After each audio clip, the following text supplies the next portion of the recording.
Okay, maybe we will get started so that we can be respectful of everybody's time.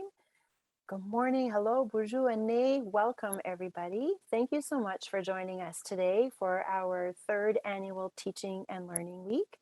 I am Rhonda Coster, the Deputy Provost and Vice Provost Teaching and Learning, and I'm really very honored to be the MC for today's event. I'd like to begin by acknowledging the original custodians of this land and pay my respect to the elders, past, present, and future, for they hold the memories, the traditions, the culture, and the hopes of Indigenous people. And I'd like to recognize that our Thunder Bay and our Aurelia campuses are on the traditional land of some of this country's Indigenous peoples. So in Thunder Bay, we are on the traditional lands of the Fort William First Nation, signatory to the Robinson Superior Treaty of 1850. In Aurelia, our campus resides on the traditional lands of the Anishinaabe people and of the Rama First Nation. We also acknowledge the history that many nations hold in this area and look forward to respectful relations with the First Nations, Métis, and Inuit in the spirit of reconciliation. I will now invite Elder Jean to start our event today and our week of learning with a prayer. Welcome, Elder Jean.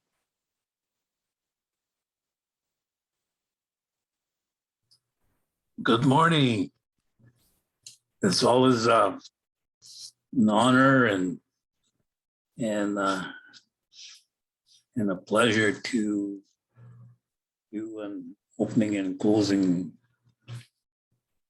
prayers of events, especially ones at the LU. And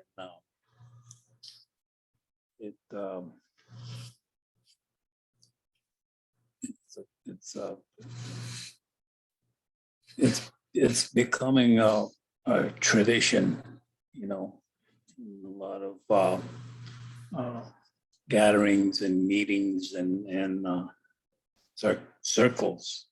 So I know for me, and we've always done, acknowledging the creator, higher power, and to join in our meetings, and be part of the intellectual minds that we're going to display here today. and we do that so that whatever we say or do or act does not affect anybody. It's not intended for that. It's an education week and sharing knowledge and wisdom. We start off from the east. Always, the sun comes up and everything starts to wake up, and as we journey through the day, we come across a lot of positive and negative stuff in our journey, and so each time we get a chance to gather, we always want to open with a prayer and set everything in motion.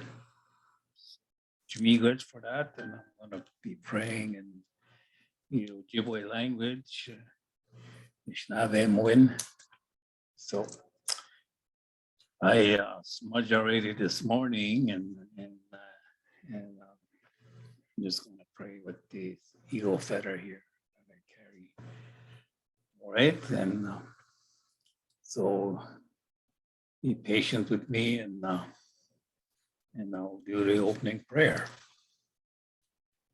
Mashomis Constellation Nakas say Ma Pogan Gidmonak Nanagdo Mission Mashom Sananik Mukmusnanik Wabanong Shao Nong Nagabi Nong Kiwed Nong Kaunchikabuyak No no Mamocha Diam Minoa Agig Diam Shomis Do Mishnam Moone Tagig Diam Moone the Bach Moyang Shomis kinigiwan kinin jabunosek mishomis anishni nigibades magendagas migwastishin go wenongo mo migwachwen naman mo mangibiki michto ad mishomis chmibets.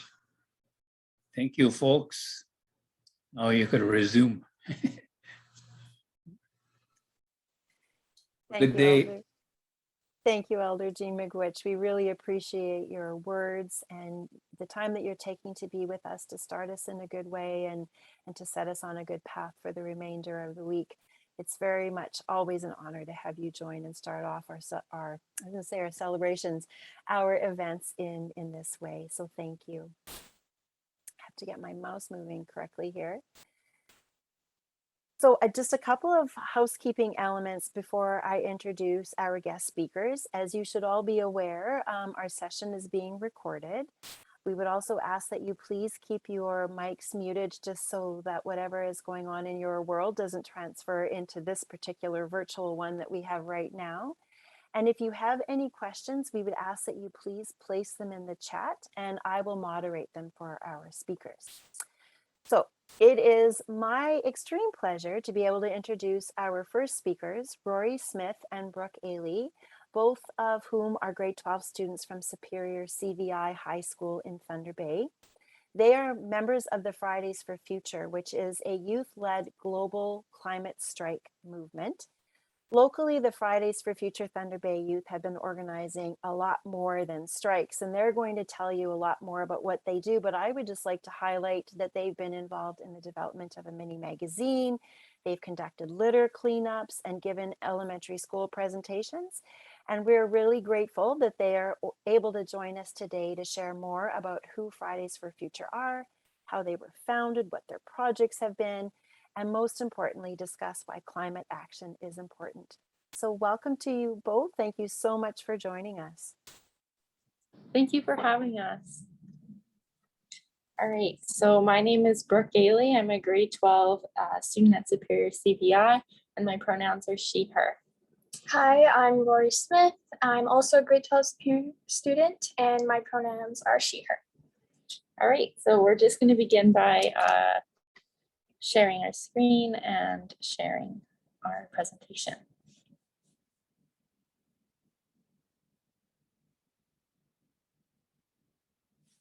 Okay, so today we're going to be talking about how our group was started. So the first Fridays for Future strike in Thunder Bay was held at City Hall. Sorry, okay, here we go. On March 15th, 2019. The protest was organized by a group of people, including Maya Bishop, and was dedicated to encouraging all levels of government to prioritize addressing the environmental crisis. The second largest strike was with 600 people and gathered for a rally, which was held on September 20th, 2019.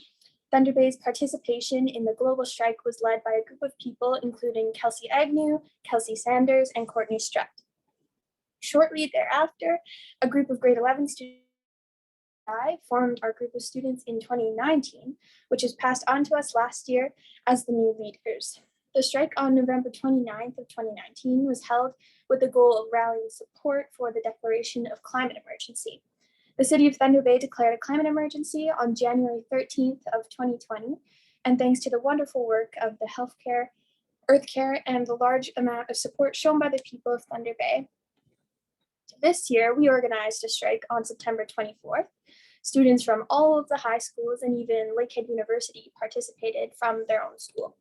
We had about 50 kids at Superior who were on the local news, and I spoke as a representative of the group and was interviewed after the strike. With the pandemic, it definitely made it harder to organize the climate strikes and event with large numbers. And instead of letting this hold our group back, we persevered and have even thrived during these times. We've reached out to grade 11 high school students, and 13 new members have joined us as of October 2021, bringing our group to about 25 active members, and we've continued to organize meetings and collaborate on our projects. All right, so over the past 2 years, our youth-led group has taken on many projects and events. One example is our zine, which was a booklet of youth climate art that we started in August of 2020 and was released virtually on March 12th, 2021, and it is called Thunder Making Noise in the Age of Climate Denial. So here are a few pieces that were featured in the zine. The overall goal was to amplify youth voices on the environmental crisis and to encourage environmental action within our community. This was important to our group as youth are the future, and there's a lot of energy, initiative, and motivation to make a difference. We believe that where there's action, there's hope, and the youth who have been increasingly losing hope about their futures in these past years must be part of the solution. If you are interested, you can find the zine on our social media pages. We also felt as though the zine and the concept of youth art fit the narrative that we were attempting to create, as we viewed it as not only a very personal and creative, but inherently useful project. We hope the zine would offer the reader insight into the experiences and emotions felt by youth surrounding the climate crisis. And as it is obvious in the zine, there's a balance of both happy, optimistic pieces and some that are more angry and despairing, so showing the youth's love and appreciation for the environment, as well fear for it. And here's a picture. It was on this last slide. It was on the last slide before this from our virtual launch party, where some of the youth artists talked about their personal significance to their submissions. All right, so the slide that we are now on is representing our Earth Month challenge. So the aim of this project was to find a way to engage the community in thinking about Earth Day and acting on our planet in a virtual setting. So we created a challenge for a month, the month of April, where people could either do a litter cleanup, upcycle something, or create art, any one of the three, up to all three of them, and then submit it to us with draws for local environmentally conscious brands and prizes at the end. And like the zine, it was a great outlook for youth to share their take on climate change and show their appreciation for the planet. So this was not specifically for youth, it was open to all ages, and we got some amazing submissions like the one seen on this slide. And overall, we were really happy with the outcome. And overall, we're hoping to do more projects like this that encourage community participation, allow people to reflect on climate change, and allow them to think about how we can make a difference while making it still enjoyable and fun. From our projects and involvement in the community, several organizations have reached out to us to do larger projects. Last month, a few of our members, Hafsa, Elin Kelsey, and myself, went to a week-long summit hosted by Ontario Nature. The goal of the summit is to engage nature and sustainability invested youth in workshops and to learn how to expand our impact and gain resources to develop the groups further. We were gratefully sponsored by Thunder Bay Field Naturalists for the whole summit. There were virtual workshops to learn more about the environment, conservation, leadership, and how to respect Indigenous rights and respect their land. Hundreds of youth from all over Ontario participated, and this was a really great opportunity to gain more resources. Another one of our projects was the elementary school presentations. And what we did with this was we had all our members go to different classes, lots of the elementary schools in Thunder Bay, and just talk to youth about climate change and what our group is so that they can go and make a difference in their own lives. This year, we're actually going to be starting doing this soon, and we're going to have a few different schools involved. And so we're really excited for this project. Here's some more pictures.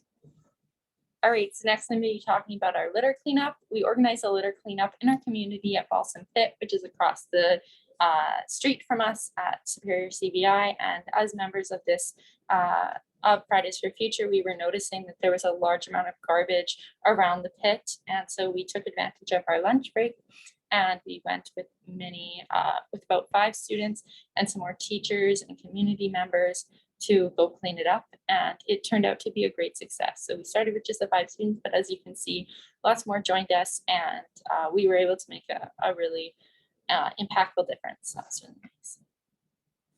So next, I would like to touch on the idea of hope in a climate crisis. So I often find that terrifying stats are used to scare us into action, especially surrounding climate change. And although this is essential and we have to recognize that it's important that we appreciate the urgency and significance of the implications around climate change, I feel, however, fear can actually shut down the brain, and we want to instead empower and inspire people into action. So this would mean acting out of love and love for and for the connection of our planet and our land. And so both the zine and the Earthland Project tried to focus on implementing this idea of acting out of love for your planet and wanting the true best for the land. We also think it's very important to have a positive mindset, which means finding a balance between business as usual and feeling paralysis from climate change despair. We want a middle where we can see the need for change, are motivated to be the change, and have hope and optimism that we can rise to challenge no matter how difficult. So now I'd like to read a quote from Greta Thunberg, a young and incredible environmental activist.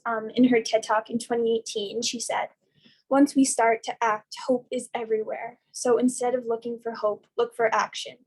Then and only then, hope will come." So now for development. This is really why we're so thrilled to learn about Lakehead's YOCA plans to take action and create climate forward Thunder Bay. So the year of climate action is so important to our group and the community as a whole, as it gives us a glimpse of all the positive changes and to come and what our community and planet will look like in the future. We want to see a world that prioritizes youth's concerns and futures, a world focused on sustainability and environmental stewardship. It's also important to recognize that when we take action on the climate crisis, other seemingly unrelated positive impacts will follow. We're excited about the effects the initiative will have in our community by supporting local businesses and creating new jobs. We're also looking forward to encouraging positive mental health and where the increase in people walking, biking, and taking public transport allows for better air quality and more physical activity. Lakehead's commitment to environmental stewardship will create critical action, will be a critical action of reconciliation, as the land is a vital part of Indigenous creeds, cultures, and well-being. Indigenous people have cared for these lands for generations, and by honoring that land, we honor all those who have cared for the land in the past and those who will continue to protect the land today. We all have a connection to the environment, regardless of race or culture, so we are all responsible for protecting it, just as we are all responsible for reconciliation. In 30 years, we hope to see a more inclusive Thunder Bay that is a leader for the nation in environmental stewardship and reconciliation, and that is no longer known for the violence and racism that has been prominent here for generations. We hope to see these lands protected, and with it, the protection of Indigenous people and culture. We also hope to see, with Lakehead's movement towards environmental equity, quality of life, racial justice, and to the community as a whole, socioeconomic equality will be furthered. Lakehead's YOCA will play a crucial role in this, but many other systematic actions must follow.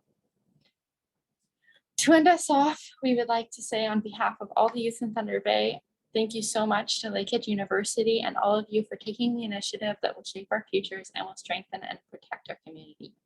Thank you for inviting us to speak today and to listen to our voices. We hope you enjoy the rest of the event.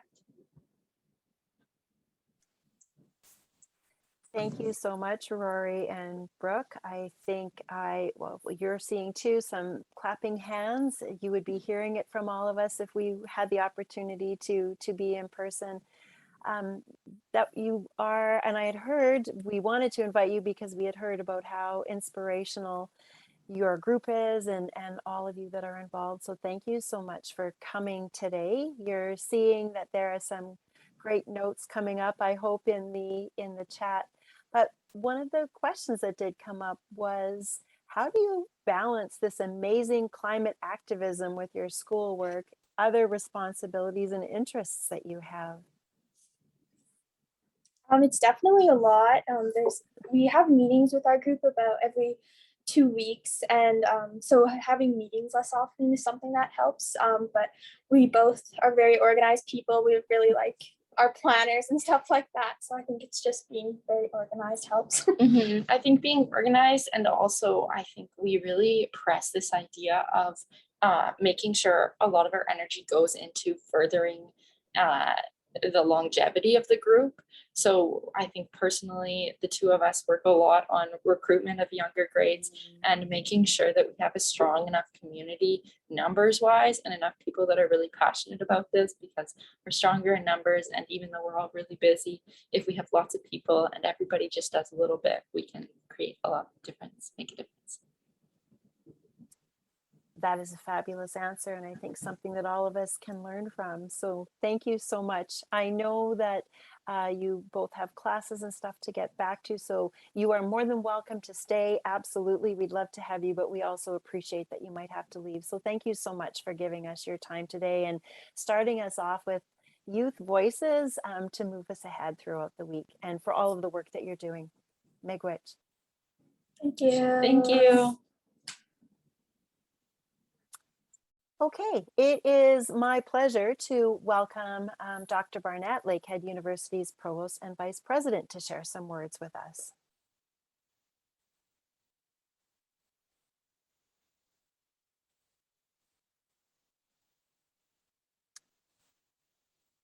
You're muted, David, and somebody has to let him be unmuted. Whoever has that power behind the scenes. Thanks, Rhonda. Yeah, it wouldn't let me unmute, so someone else had the power there. But thanks, Rhonda. It's a pleasure to be here today. And before I begin, I'd like to thank Elder Jean for starting us off in a good way this morning. And I'd really like to extend my appreciation to Brooke and Rory from Fridays for Future group for coming to share their message with us today.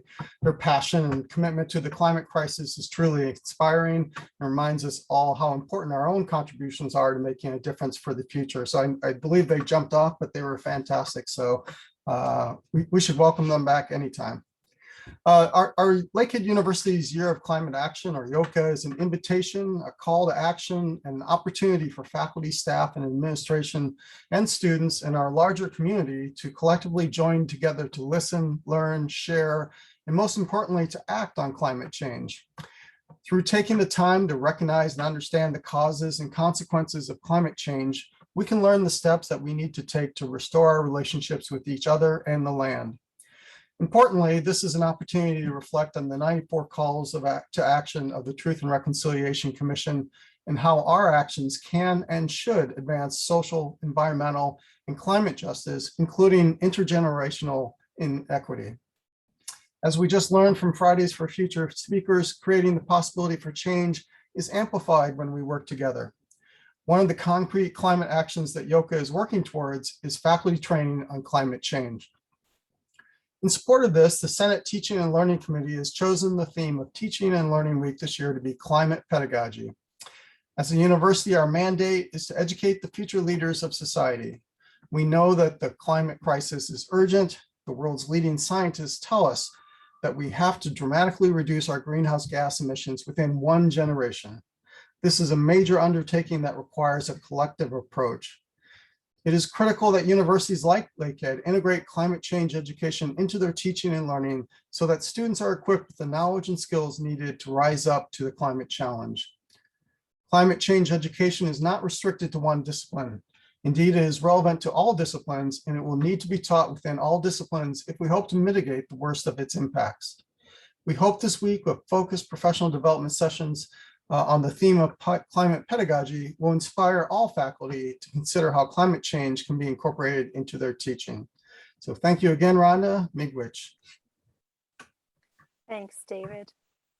Trying to, as much as we've been on Zoom for so long, I still somehow manage to struggle with my mouse and the mute button. So my apologies, but thank you so much, David. It is my honor to introduce Dr. Elin Kelsey, our keynote speaker for today's event, and our, I guess I would say, our famous launch person for our whole week of climate pedagogy. Her accomplishments are many and varied, and I want to highlight a few of them, but I'm only going to highlight a few of them because I would take up her entire time of speaking with us if I were to go through everything it is that she has accomplished. So she is an author, a scholar, and a passionate leader in the evidence-based hope and climate change solutions movement. Her newest book for adults is entitled Hope Matters: Why Changing the Way We Think is Critical for Solving the Environmental Crisis. And I understand that for many of my colleagues, this is their nightstand book of choice. So people Wonderful. are quite familiar. She has served as a visiting fellow at several institutions, including the Rachel Carson Center for the Environment and Society, the Rockefeller Foundation, and Stanford University in the Graduate School of Education. In 2022, she'll be taking up a Cone Foundation Fellowship to work with climate science researchers, the Climate and Environmental Communication Science Association, and children's book writers in Finland on the, and I'm quoting here, Developing Climate Change Communication with Emotional Awareness project. Her contribution to climate advocacy and activism through evidence-based hope resulted in her selection as a 2020 finalist in the Canadian Nature Inspiration Awards. Congratulations. This past year, she co-led a research and engagement initiative that assembled an international community of scholars, educators, and climate justice leaders to identify the emotional impact of climate disruption. In May 2021, she launched the Existential Toolkit for Climate Justice Educators website, which showcases an extensive collection of climate change communication resources for enhancing engagement while navigating the climate emergency. And in 2014, she co-created #OceanOptimism, a Twitter campaign to crowdsource marine conservation solutions, which has reached more than 100 million shares. There's obviously a lot more that I could highlight, but instead I will encourage you to visit her website to learn more and have it be my absolute pleasure to turn over the screen to you, Dr. Kelsey, to speak with us today. Welcome and thank you again for joining us. Well, thank you so much for those lovely words, and thank you to everyone for joining this morning. It's really exciting for me to be here in this teaching and learning week and to see this emphasis that's going across the whole university. So it's really a thrill. What I'd love to do is to share my screen and sort of run through some ideas that I hope are salient to the sort of whole pedagogy of climate change that the week is based around, coming from a hope and evidence-based hope and solutions perspective, and then to have time for comments, sharing, that sort of thing afterwards. So, and Rhonda has kindly agreed to monitor the chat. So if questions come up, please feel free to put them in the chat. And Rhonda, thank you for keeping an eye on those for us. We really appreciate it. Okay, so I'll just share my screen here. I too wanted to start by really acknowledging the Lekwungen peoples on whose traditional territory I have the real pleasure of living, and the Songhees, Esquimalt, and Wasanic peoples whose historic relationships with this amazing land continue to this day. I was mentioning to the organizers this morning, it's a really windy day here in Victoria. So you may see not only the trees moving behind me, but there are 5 runner ducks who tend to run through the scene. So that's who you may see. And in the wind, they often really love to move their wings around. So I hope you enjoy them as well. So today we're really talking about this, why hope matters in climate action, specifically in this time of eco-anxiety and climate doom.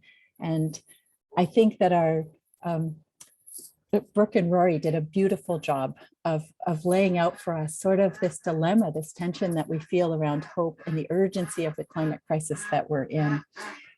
Here's a quote from a student that was shared with me not so long ago. And I think a number of people feel like this sometimes. In fact, there's just been 2 major studies that came out in September. And some of the results of that in these global studies looking at 3 and 4 youth seeing the future as frightening. What's interesting about these studies, and they're drawing from 10 different countries in this particular case, youth between the ages of 16 and 25, is not only this idea of the future being frightening, but also a fatalistic sense emerging from a sense of doom that things are not, that it's not possible to make positive change. So a feeling of doomism or fatalism around that. Ellen Field, one of your wonderful people at Lakehead University, did a massive study, a national study of teachers and students across Canada, and finding things like this. And as Ellen has so kindly shared in a video that's on the Existential Toolkit, you know, the shocking sense of finding 46% of students feeling this way. That's a huge number. It means you have this expertise in your university that's very important to this issue. I myself have been really curious about the words that students use to try and express their feelings around the environment. And in this particular slide, I'm just contrasting students who are sitting in a university classroom, you know, safely in a university classroom, and look at the words they're using and contrasting those to, here's a paper by an academic who was asking crisis reporters while they are in the midst of reporting on earthquakes or famines or school shootings. These are the words they're using. And I use that only to show how strong the feelings are of these students. Those of you who have the pleasure of working in environmental studies or working with students in environmental studies, it's important to know the work of Pennu Pikala, who I will be working with in Finland, and his work showing that, in fact, those of us in those fields are at a higher risk of feeling these feelings of hopelessness or helplessness sometimes, because of the fact that we are immersed on a regular basis in this urgency discourse and really a problem analysis on a regular basis. So one of the things to think about, I think, that's really critical as from a pedagogy standpoint, is creating safe spaces to share feelings. That often when we're talking about climate change, we're so caught up with the important content that we can sometimes neglect the feeling part. And Lisa Kretz, one of our wonderful colleagues, Ellen and I are part of this existential group, talks about the importance of sharing outlaw emotions. So as Rory and Brooke talked about, anger sometimes and grief and despair along with hope, all kinds of feelings that we have. So some of the ways we can do that is, of course, by putting Post-its in our Zoom presentations that allow students to share their feelings that are coming up, sometimes in an anonymous way. There are websites like this one through the Rachel Carson Center that allow us to write letters about how we're feeling. Stanford University, I had the pleasure of working with them on this project to create ways of sharing messages of hope. And we can look at our own and others. This is the fellowship that I'm going to. And in this case, we're focusing not only on climate scientists, but on children's book writers as a way of sharing feelings. And as we've mentioned and Rhonda so kindly introduced with, this existential toolkit is a massive range of resources that were put together from over 100 international academics and practitioners to think of ways of really taking care of the emotional landscape as we engage with climate justice issues. So I really encourage you to take a look through it.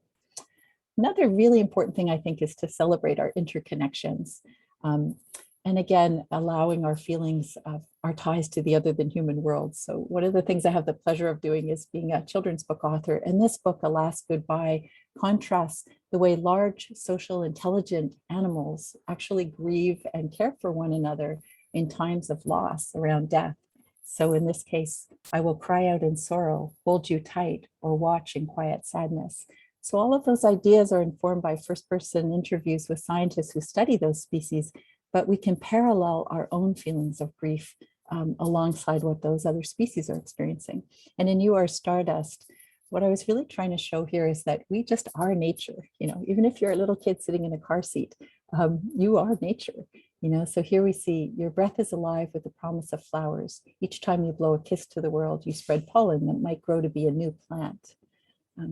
Here we are, an interview with a palynologist, people who study how pollen moves, and children often know, and your students will know, that butterflies and bees and things move pollen, but we do too. Being outside. So I'm speaking to you outside. There's plenty of research evidence now to show that being outside is good for us during COVID-19, and it does all kinds of things for our mental and emotional health and our connections to this greater than human world. And so I try to write outside. That's my regular practice. I mostly eat outside. I shower outside. I sleep outside. Here I am sleeping outside in downtown Toronto at Thanksgiving this year, my pretty cushy spot. And I got to watch the condos being built and some amazing birds coming overhead, migrating through. Teaching outside used to look like this for me at Royal Roads University, and now more often looks like this. Here I am with my colleague, Joy, teaching a course during COVID-19. So even though we're online, just as I am, we still try to find a way to be outside in our teaching and encourage our students to get out on their little decks or whatever they might have. And many of you I know are doing this, even meeting outside as part of our regular practice, whether we're in a city setting or whether we're have the pleasure of being able to walk and talk with our graduate students or with whole classes, and asking students sometimes to go outside on WhatsApp together, even if they're in two different places, so that they can be outside and be doing their work, even though we're virtually connected to each other. All of this matters because there's a lot of research that shows subjective beliefs impact our objective reality. And so, for example, here's this very recent study came out in January that shows if we believe that the COVID-19 vaccine will have a positive impact for us, statistically, we have a higher immune response to that vaccine. And so a lot of work in the healthcare profession around subjective beliefs and their importance. And the same is true in the ways that we think about climate change. So our feelings are really based on the absolute realities of the situation, the urgency and global nature of the problems that we face. And they are based on our thoughts and our beliefs and our mindsets and the ways we communicate about them. And that's why I think we really need to think a lot about the way we take in information about climate change. So we know from a lot of research that the number one way that most people learn about the environment is through the media. And almost all the media that we hear about climate change is in a problem identification frame. So we tend to see very dramatic images like this one, focusing on the urgency of the problem. And we see very little about solutions that are actually happening. So here, for example, is a study coming out of the University of Colorado, where it deems that climate change problems are more newsworthy. They're deemed that way. And so we don't hear very much about solutions. The problem is work here of Maxwell Boykoff and others, that when we only hear about doom and gloom, it tends to reinforce those feelings that those students were talking about at the beginning, this fatalism. And it's not just students feeling that, it's many of us on this call and many other people as well. Added to that, we live in this 24/7 period of, where we get our media all the time through our personal devices, as well as at work and at home. And so we see words like doom scrolling being a word of 2020. That's when we go through one bad news story to the next, to the next, to the next. And why that's so problematic is that emotions are contagious, both face to face and online. So when we're just taking in one bad story after another, we are actually populating a feeling of hopelessness. And our World in Data, which is a wonderful big data center out of the University of Oxford, talks about this growing rise of cynicism and apathy occurring on a global basis, partly infused by the way in which we take in our media. So of course, it makes a lot of sense that we focus on urgency, and because we want to get the word out. And I think if you look back even like a decade ago, that we felt compelled to do this, like let everybody know, because there was such a worry about climate denial and the sense that people just didn't know. But what has happened in that decade, which is marvelous, is that there is a real rise around the world. People are very aware of climate change and are very concerned about it. So studies such as this one, showing very high results. And what that's led to is what Tony Lesowitz at Yale University calls this hope gap between people's fears and genuine concern about climate change and those feelings of powerlessness, that there's nothing they can do about it. And I believe this hope gap is as big a problem as climate change itself, because it's a very disempowering thing. So if you feel comfortable, I would really appreciate it if you could add to the chat whether you recognize this hope gap in yourself or perhaps in the students that you're working with. All of this to say that emotions really matter. They're super important. And my particular interest is around the emotion of hope, not a Pollyanna version of, skipping around being cheerful all the time, but an evidence-based view that really faces the realities of the situation, the urgency of the very real environmental problems we have, and an acceptance that we don't know what's going to happen, that fatalism is not a foregone conclusion. And when we look at how do we really engage with the environment, things like pride, rather than fear and shame, which are the number one ways we have used in communication, things like pride, meaningful purpose, relationship, empathy, compassion, turns out that these are the things that enable us to keep going when things are difficult and when we find it hard to imagine that we can make a positive difference. And we do see other work, again, coming from our World in Data, where those who have a very good knowledge about how the world has changed are much more optimistic about the changes that can be achieved. So knowing what is happening really matters. And that's why I think this importance of having time-sensitive, evidence-based solutions is critical in our pedagogical practice. And I often say to people, if I were talking to you about sports or politics, I couldn't come on this call without, at least checking to see what the score was or, who's in power. But I could come on this call and talk about climate change and not look for change, because often we assume no changes happen. We think everything was good and it's all gotten worse. And we make that assumption and often don't spend the time just checking to see, okay, what is happening right now? What has been happening? And I would say that's a practice we really want to develop within ourselves, so that as we bring a solutions orientation to our teaching and encourage our students in our assignments to be thinking that way, we ourselves are staying up to date in that way. So how do we do that? Well, I'm happy to say there's been this real rise in what's called solutions journalism. Also in the last decade, a lot's happening. And in solutions journalism, you look just as rigorously at the solutions, just as critically as you would at the problems. So you look at both what's happened and what are people doing about it. And what I think is interesting about this is that those, when you work in that solutions orientation, there is a higher potential for engagement with the issue, because then you have a sense of what is working and what could be amplified and should be amplified. And there are many sources. This is one of my favorite podcasts, the Guardian newspaper, the New York Times. They both have now articles editorials that focus on the solutions orientation. Ocean optimism, which Rhonda so kindly mentioned, gave rise to Earth optimism, which is a massive undertaking of the Smithsonian Institution, conservation optimism, climate optimism. There are a number of them now. Project Drawdown, which many of you will know, that ranks on a big data basis the biggest impacts we can have. And things like plant-based diets, which many of your students have really led the way in this movement towards eating more from a plant perspective. It's important for them to know it's ranked number 4 in terms of the global impact of things that we do. And then Climate Interpreter is a wonderful thing that came out of, I was happy enough to facilitate meetings of 40 aquariums across North America who were interested in communicating climate change. And that gave birth to Climate Interpreter, which is an online source full of information about how to communicate climate change from a positive standpoint. It now includes national parks and others. So these are just some of my favorite sites. I'm really, really keen on Grist, which comes into my email called the Beacon, that is just really up to date on solutions that are actually happening. I think all of that really matters because we are caught in the starting line fallacy. I would argue that almost always when we talk about the environment, we talk in a future orientation. If we do this, then this will happen.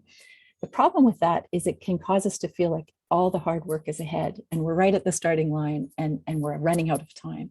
Whereas if we change our language to be, because people have been doing these things, this is now happening and this is where we're trying to go to, it really changes our sense that there are things worth amplifying that are already well underway that we can be part of and need to be part of.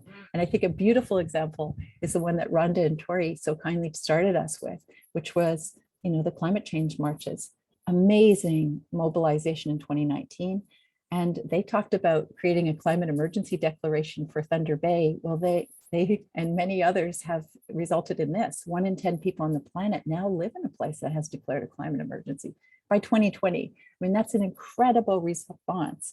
And of course, Lakehead University made big decisions and has been a leading figure in this divestment movement, which is happening across universities in Canada and other countries. And now, of course, this wonderful year of climate change. So because people have done this, now this is happening and now we move in these ways. So we really want to be noticing those kinds of things. Vivek, of course, following suit. If we don't look for change, we fail to see it. And I think in Greta Thunberg, that beautiful quote that Tori shared with us is about this sense of looking for those kinds of changes. We know when President Biden came into office that one of the first things he did was rejoin the climate accord. That's exciting because, of course, it's important that the US is part of that. It's also exciting, I think, because he entered into a country that's highly divided politically. And it shows that climate change is actually now seen as a unifying issue, which is borne out in research, but it's obviously, he feels the same way. That's why he chose it as his first day statement. We also heard from the Fridays for the Future group that it was difficult to keep people's attention on climate change during COVID-19. But we see, in fact, from research that people's interest in climate change not only stayed high during COVID-19, but actually increased during COVID-19. And that's really impressive because during that time, we had what journalists call essentially a blackout of other news. We didn't hear about much other than COVID, and that can lead us to think climate change fell off the back, but it didn't. It stayed very strong. And I personally am excited by the fact that I used to look for all my examples of solutions, mostly in the science pages. I now find myself mostly in the financial pages because we see investment pressures driving things. We see banks making different changes. We see, the World Bank putting dollar figures on protecting natural ecosystems, so nature-based solutions. Again, you'll notice all of these things are time-stamped just to give you a sense of how quickly these things are happening. And here we see major corporations making commitments to the climate pledge, but 10 years earlier. So things really moving, and things like this. So a real shift with renewables. Close to where I live, so as part of the time in California, the city of Petaluma has actually banned gas stations. They're not allowed to add any more gas stations, and even the ones they have, they can't add any more pumps, just chargers. We see this. And things like this. This is really happening big time right now in Europe, where if there is a train that can be used, you cannot go on a short haul flight because of the difference in terms of climate impact of flying versus trains. And now moving from Austria and France to other countries. We saw COVID had a wonderful boosting impact on bicycle ridership. Probably many of you found yourself on bikes, and commitments to net zero carbon. So back here in 2019, 77 countries signing on. By 2021, 137 countries. So again, we have to push, we have to make sure that these promises are held to, all of that sort of thing. I don't mean to say this is a done deal, but what I'm trying to show is a trend in the uptake of these things so that we can amplify what we know needs to happen. And here's a range of trends that I personally follow that I think are really fruitful and could make very important areas for your students to focus their attentions on. So in terms of plastic pollution, for example, many students are interested in that. We saw the wonderful example of a litter cleanup and that sort of thing. So teaching from a solutions orientation is really important to that. This is a student statement, and it's one that I would say, this is from a student at the University of Victoria, but it's widely shared by students that I've run into in university campuses all over the world, that in our zeal to let students know about the problems, we tend to really focus on the problems, and we don't get to that second half. And if we do, sometimes it's just one lecture at the very end of the course with a little bit of a smattering of hope. And I would say we need to turn that on its head. We need to really focus. So one of the things you might consider doing is creating a whole course that is coming from a hopeful perspective. This is one that I teach at University of Victoria. Here's another that I teach in coordination with Western Washington University and the University of Victoria across the Salish Sea. Or just in terms of thinking about your assignments, emotions journals are a wonderful way of encouraging students to spend time outside, reflecting on their feelings when they're outside, and spending time immersing in solutions journalism. And how does that impact how they feel about climate change and their engagement? So here's some representatives of a student talking about spending time outside and spending time in looking at solutions-oriented journalism. So their feelings and what they looked at and what they saw and how that relates to the kinds of issues they're interested in for their own research or their own undergraduate studies. So again, if you wouldn't mind in the chat, I'd love to know what would help you to teach or research from a solutions orientation. Research from a solutions orientation is really challenging because one thing I've really learned is that it's more possible to look at a problem as a single person, but to look at a solution, so you really kind of need to work collaboratively. And so it changes the way our research teams are formed, how we operate, but it's really essential. So I wanted to really highlight this, that in your teaching, thinking about the fact that there are 8.7 million other species on Earth. And a lot of times when we think about the Paris Accord and things, we think about people. But a lot is going on in the resilience and agency of the other than human world that's quite resonant for students, and it's really meaningful in terms of climate change. So we know, for example, that humpback whales, all populations, but I think 2 are on a big comeback. And so just the other day, 3 days ago or something, we had this wonderful report here close to where I am right now. No humpback whales seen in the Salish Sea 25 years ago and 500 now with 21 new calves. So really rapid recovery of these whales since the end of commercial whaling. And those rebounding whale populations are really good for the ocean ecosystem. So we see not only an improvement in terms of diversity of fish and invertebrates, but these whales are moving so much water, believe it or not, that they bring a lot of phytoplankton up to the surface, and that phytoplankton is capturing carbon. And so we now have, the World Bank putting a dollar figure on the value of whales for climate change remediation. And part of what's really contributing to this increase of whales is the movement of marine protected areas. So back in 2009, I had the pleasure of working on a project to try to convince George Bush to create the world's largest marine protected area as a final act of leaving office. And I'm happy to say he in fact did do that. And this was the world's largest marine protected area. And it's now something like the 12th world's largest marine protected area, because so much action is happening at these ecosystem scaled levels around marine protection. And again, lots of work to do on monitoring and what is protection and how effective it is. But the trend is an important one because we see things like this. And we see now that marine protected areas have been in fuller force for the last decades, we can see what's the impact, right? We can actually quantify the impact of those marine protected areas. And I just came upon this the other day, but not only in the ocean, but on land. It's exciting to think that the area of protected earth has increased 7 times the size of India since 2010. Many of your students can remember 2010, it's not that long ago, still in their lifetime. And what's exciting to me is that as we move into the next meetings of climate change and climate change agreement and the biodiversity convention, this is really coming forward. This idea of protecting 30% of land and 30% of ocean by 2030.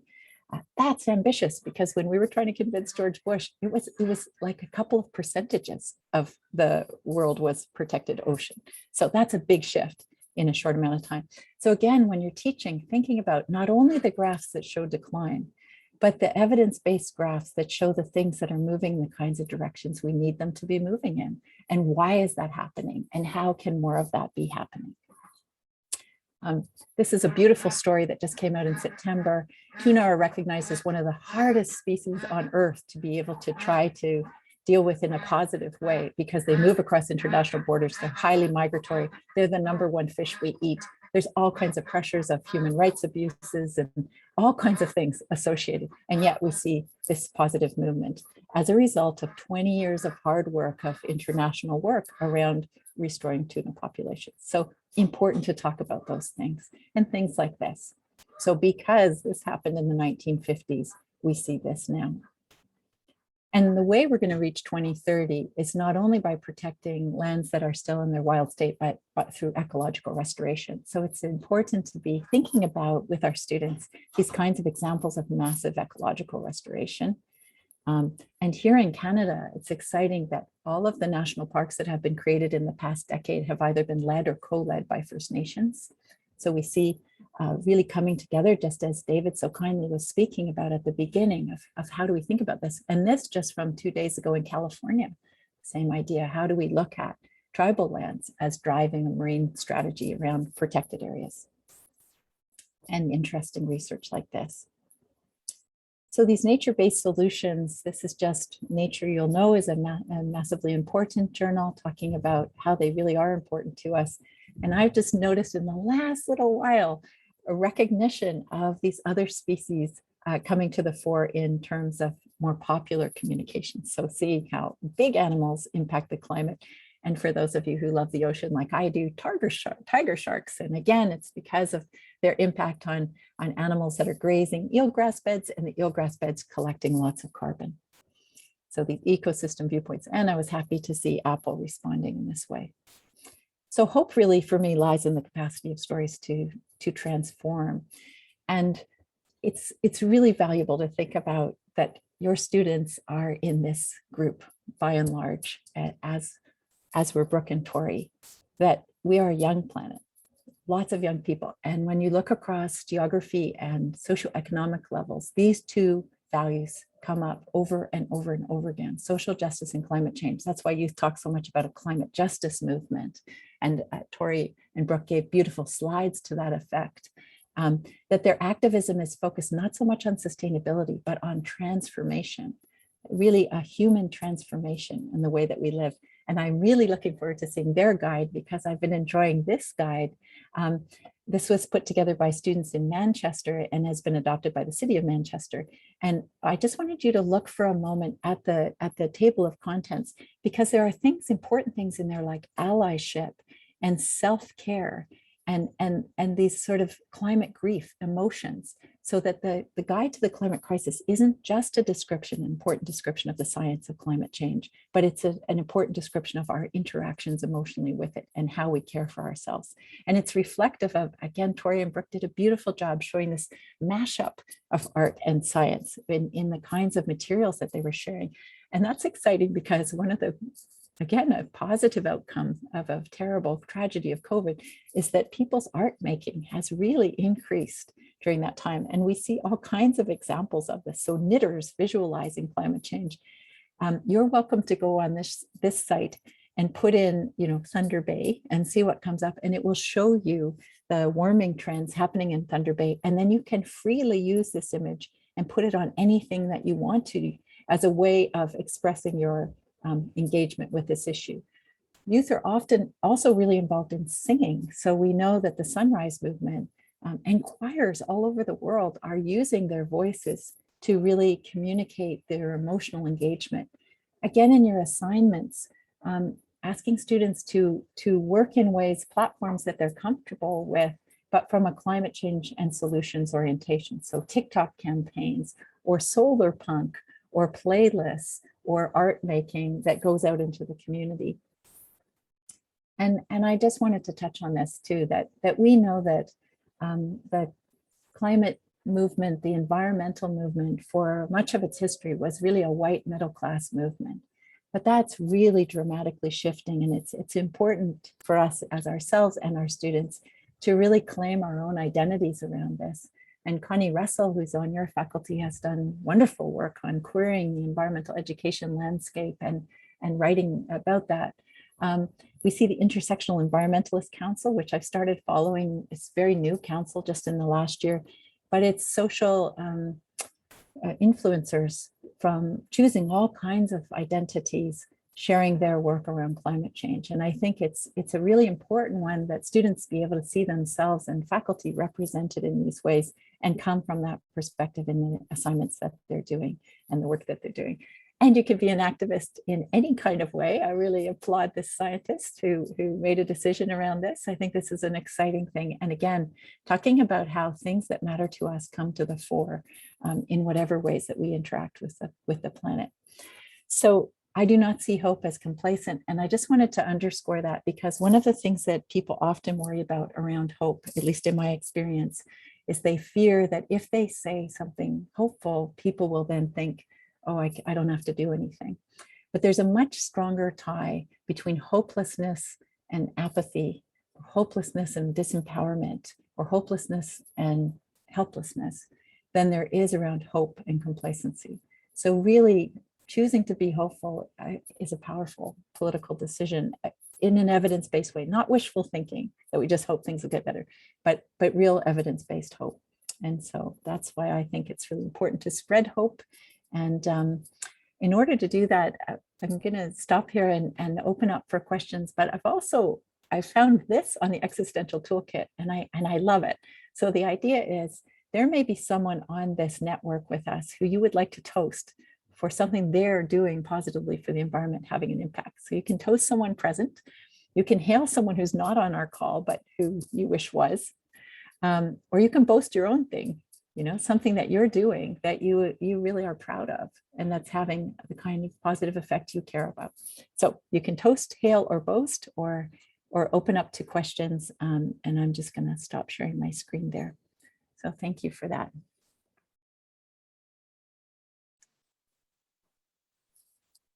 Thank you so much, Ellen.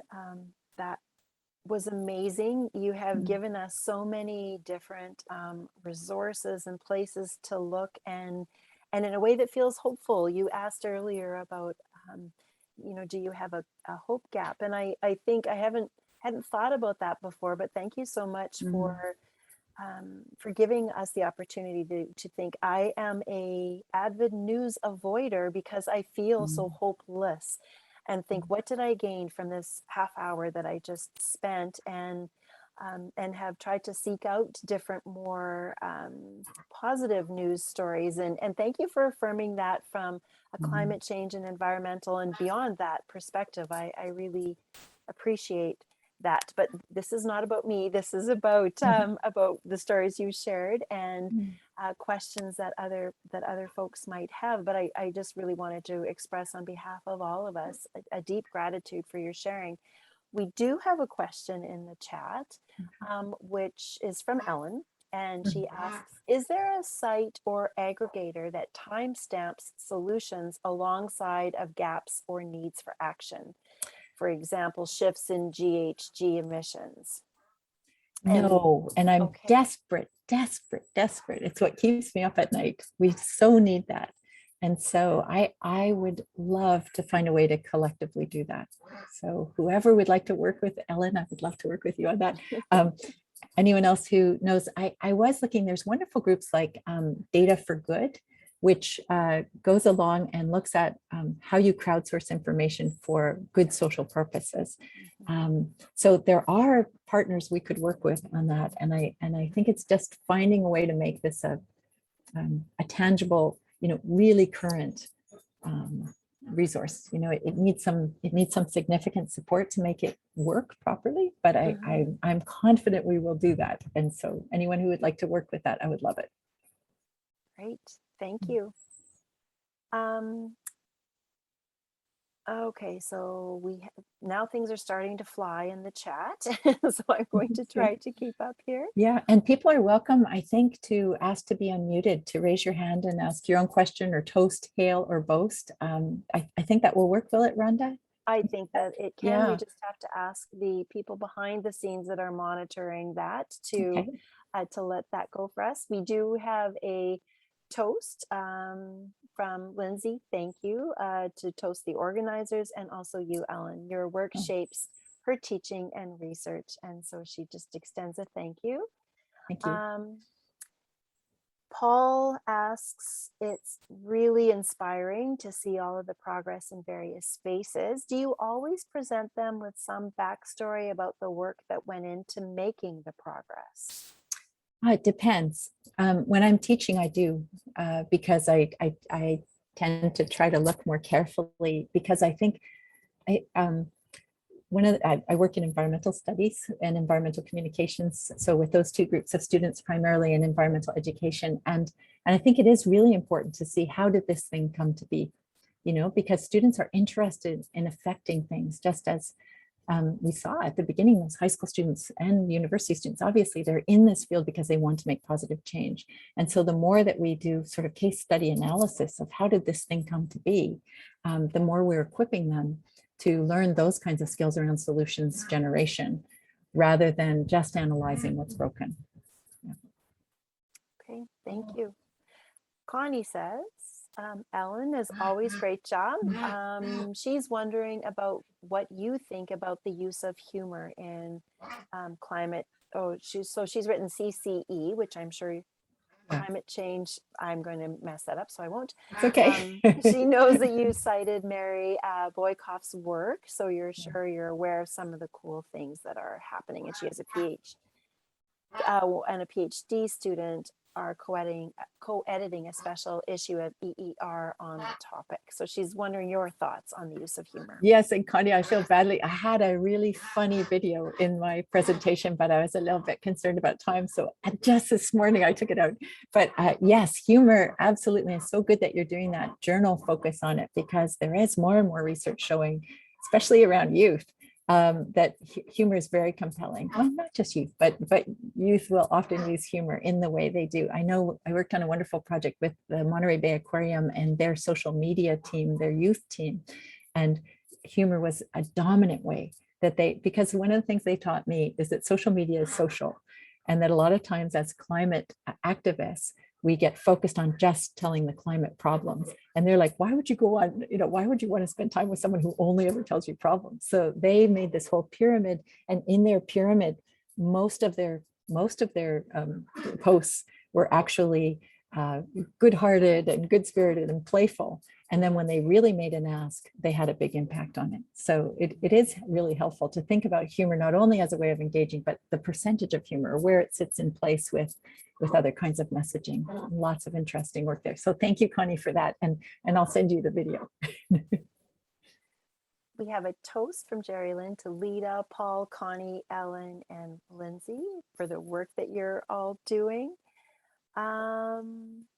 What else am I seeing here? Okay, so from Lindsay, I see a difference between optimism and hope in relation to climate action and emotional dimensions of climate change. How do you understand the difference between optimism and hope? Yeah, so some people talk about optimism as a mindset. We could be pessimistic or optimistic in our mindset, and our mindsets are fueled by, sort of the way in which things are structured. So growth mindsets or those kinds of things. Whereas hope, for me, is around, what I love about hope is there's so many different philosophical and psychological and spiritual ideas around hope. It's a very complicated idea. And so last week I was speaking to the palliative care division at the University of California in San Francisco. And that was neurosurgeons and chaplains and all those people working in a palliative care perspective, and having a really rich conversation about hope, whether it's inherent, it just is within us. We know that hope can be really inspired collectively, so that when we are in a collective environment where we see others who care about what we care about, we tend to feel more hopeful. But is it something that we just possess, and that even at the end of life, a hope for a meaningful presence can be very powerful, rather than always a future orientation? So I guess for myself, I see hope as this really fascinating idea that I'll never get over.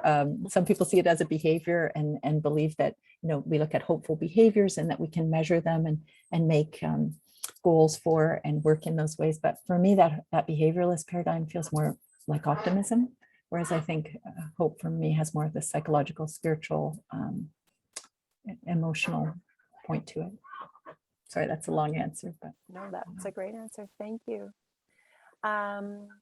So Lita has let everybody know that you can raise your hand if you want to make a toast or ask a question. And so thank you for that, Lita. And Connie wants to toast the ducks in your backyard, because we are hearing the voices of other animals, which makes me smile. And Connie, I have to say I'm with you on that. That has been a lovely background.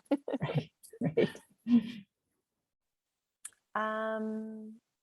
Oh, and Lita's sharing with us that during the year, that's right, the Year of Climate Action launch, we had a fox visiting during the opening prayer, which was, That's beautiful. seems to be a theme. Yes, exactly. Mhm. It was awesome. Thanks, Lita, for reminding us of that. Mhm. Okay, Paul says, the Fridays for Future Youth asked City Council to declare a climate emergency, and they did so unanimously. They asked them to accept the net zero strategy.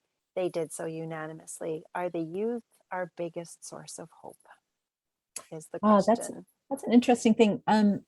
It's interesting because I think one of the things we need to be vigilant around is this ageism issue going on around climate change, and the importance of intergenerational climate action. Because we know from studies of really young children that what matters to really little children who care about these issues is that they see other members of their community acting around things that they think are important. So that it isn't just their actions, but it's they are part of a community of action. And we know that many youth, many university students feel quite a lot of anger towards older generations who they feel are, have caused the problem and are disconnected from the solutions. And New Scientists in King's College just had a study out in September that looked across age groups all the way up to high 70s. And in that case, they were trying to look at, people's commitment to making changes on behalf of the climate. And it's uniform across. People are just as concerned. People are concerned about their grandchildren. People are concerned about their children. People are concerned about themselves, all the way across these ages. So I think we have to work really hard to recognize this incredible movement of youth but not take that to mean that it is then a youth problem or it's a youth thing. It's an all of us action. And that's why I think it's important to show things like, if you think about Project Drawdown, the top one on the list of major impacts is refrigerants. And you think, what the heck is that? What does that have to do with life? Well, it has to do with the chemicals that go into air conditioning and all of those kind of things. And it's really helpful to say the same group, that international group that was responsible for making such incredible progress with dealing with the ozone hole, is the group that for the past 5 years has been working on that refrigerant issue. And their intention is that their actions will drop the temperature by a degree. It's a massive degree. So that is not a youth-led movement. That is people, professional chemists and others working around something that is absolutely in line with that youth call. So I think showing how different professionals, different age groups are all working on this issue is really important. Great, thank you. That is the last question right now in our chat. Did anybody want to raise their hand and make a toast or a boast or ask a different kind of question to share with our group? Or if there's challenges to what I said, I personally thrive in that environment. It helps me to understand what I'm communicating well or what creates confusion or where there might be differences of opinion. So I would welcome that as well. Thanks, Ellen. Paul, please. Hi, Ellen. I'm just going to pick up on your answer. I totally accept that it has to be multi-generational and people play different roles. But I do think, like when you talk about the refrigerants, for example, when we've known for ages that those refrigerants are dangerous to the climate, and people of my generation and a bit older and a bit younger have been decision makers and haven't made the decisions to get rid of them, I think it's justified to say there is a generational letdown here. And I'm sure all of us have heard somebody say, oh, well, I won't be around for the worst effects. And, that's not everybody. We have to be careful not to generalize. But I still think that for me, the fact that the youth are in such numbers pushing hard now and making such amazing arguments. Like I listened to Brooke and Rory this morning and thought, they could be in my master's class. They could almost come directly into a PhD because their level of analysis is really quite brilliant. So I know that a few people aren't representative of a whole group, and there's lots of young people who seem disconnected from climate too. But I do think some real anger at older generations and some differentiation is reasonable and can be healthy and is certainly motivating for some of the younger people in joining. I agree wholeheartedly. I think it's really important, and that anger is a really motivating emotion, right along with hope. Those are two of the most empowering emotions that we have. I think that's really right, and I think I'm more just raising it as a cautionary to try not to fuel some sense of us and theming, which doesn't serve us. But I really take your point about accountability. I think it's a really important point. Thanks, Paul. Ellen, please. Thanks, Ellen. I just wanted to sort of add to this tension between sort of younger generations and older generations. And I'm curious around how the youth climate justice movement, as it also sort of gets more widely adopted, more youth councils start to happen.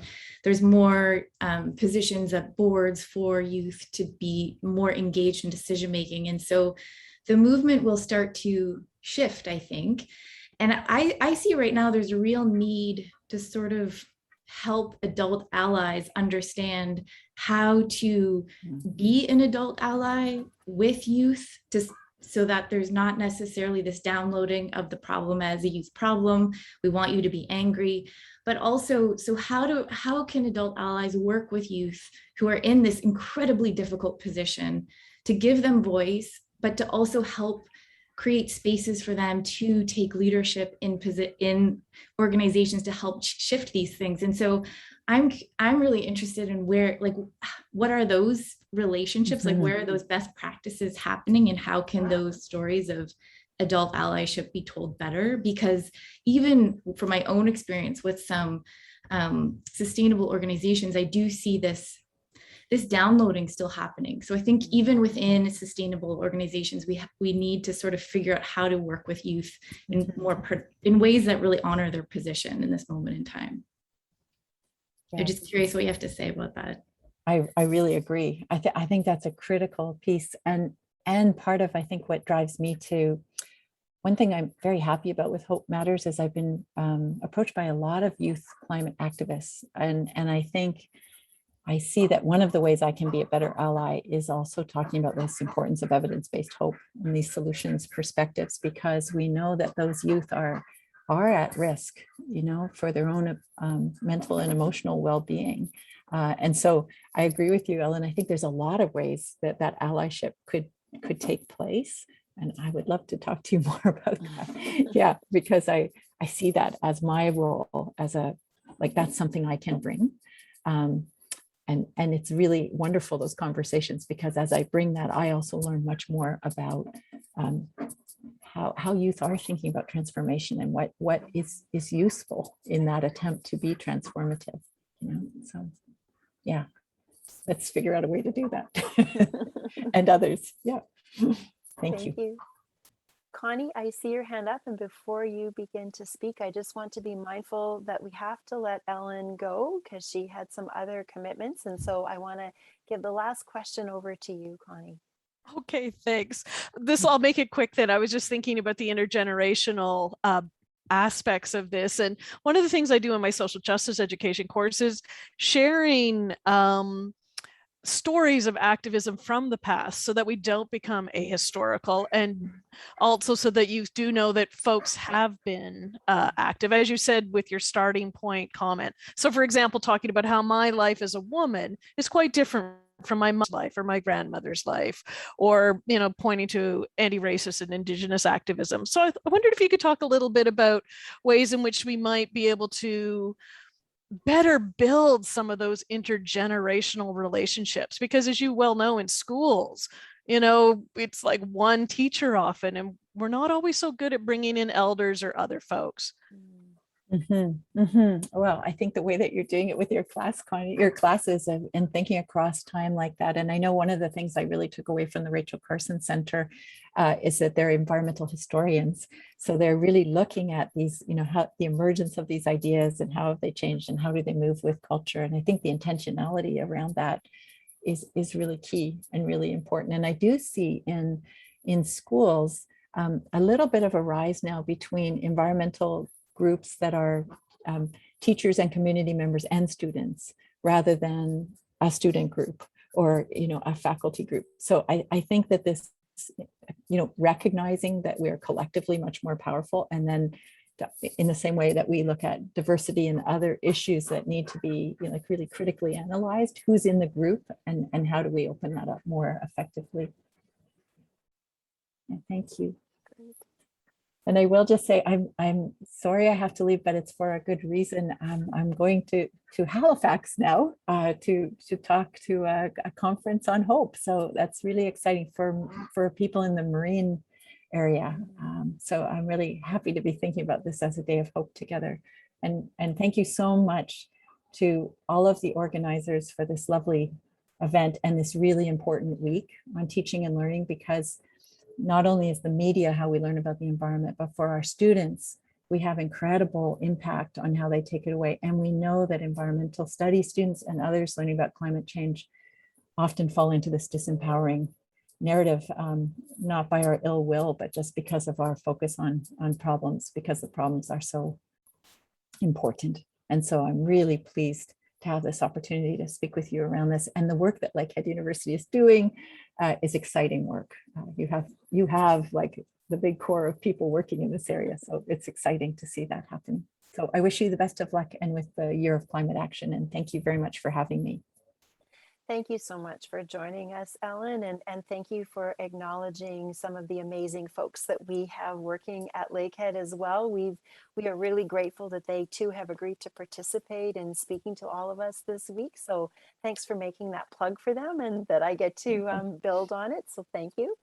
And I just want to say thank you to all of you for joining us today and for your thoughtful questions and the kind comments, etc., that you have put into the chat. We really appreciate that, Ellen. We wish you safe travels and much joy in your hope work and as you go out to Halifax this weekend.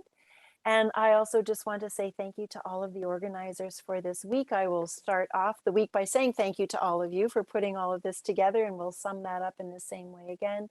Elder Jean, again, thank you for your contributions to starting us off in a good way. And we will, and of course, to the students that joined us, we are grateful for them being here. I hope all of you have a wonderful Monday and a wonderful rest of the week, and we will see you at some of our other events as we move along throughout the week. So thanks very much. Bye, everyone.